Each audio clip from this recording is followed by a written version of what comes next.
अस्सलामुअलैकुम नाजरीन सामिन, मैं हूं अब्दुल गफ़ार। नाजरीन, इलेक्शन 2024 8 फरवरी 2024 जो गुज़श्ता रात से अब तक यानी कल 8 तारीख थी, आज 9 तारीख है।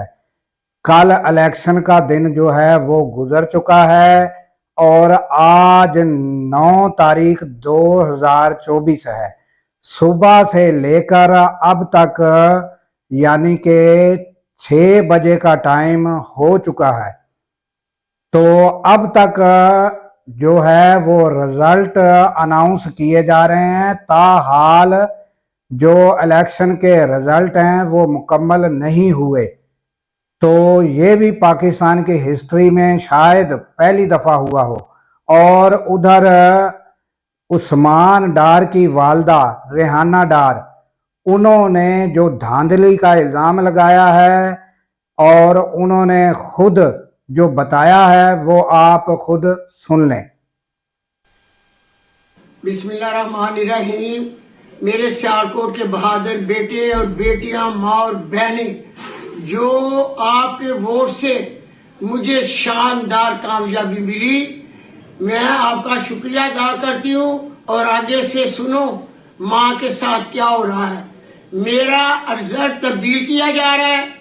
ख्वाजा आसफ ने पहले भी उस्मान डार के साथ ऐसे किया था।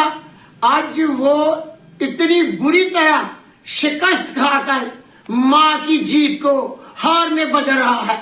आप भी इसका जवाब दें और मैं भी इंशाअल्लाह ताला चीफ सिलेक्शन कमीशन के पास अपने 80-45 फॉर्म लेकर जाऊंगी। मैं देखूंगी कि फैसला क्या करेंगे या ना करेंगे, वो मेरे अल्लाह को मंजूर है।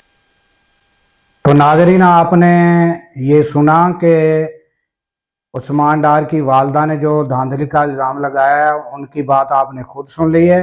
और इसके अलावा भी बहुत सी जगहों से जो है वो ये शिकायत इसी तरह की यानी जो आज़ाद उम्मीदवार हैं उनकी जानिब से मौसूल हुई हैं। तो आने वाले वक्त में बहुत सी शिकायत इलेक्शन कमीशन और सुप्रीम कोर्ट में जाने वाली हैं। यूं महसूस होता है कि ये आने वाले वक्त में बहुत सारी शिकायत जो हैं धांधली की जो हैं वो इलेक्शन कमीशन में जाएंगी और सुप्रीम कोर्ट में भी जाएंगी। और ये आने वाला वक्त बताएगा कि क्या होता है। अल्लाह हाफिज़।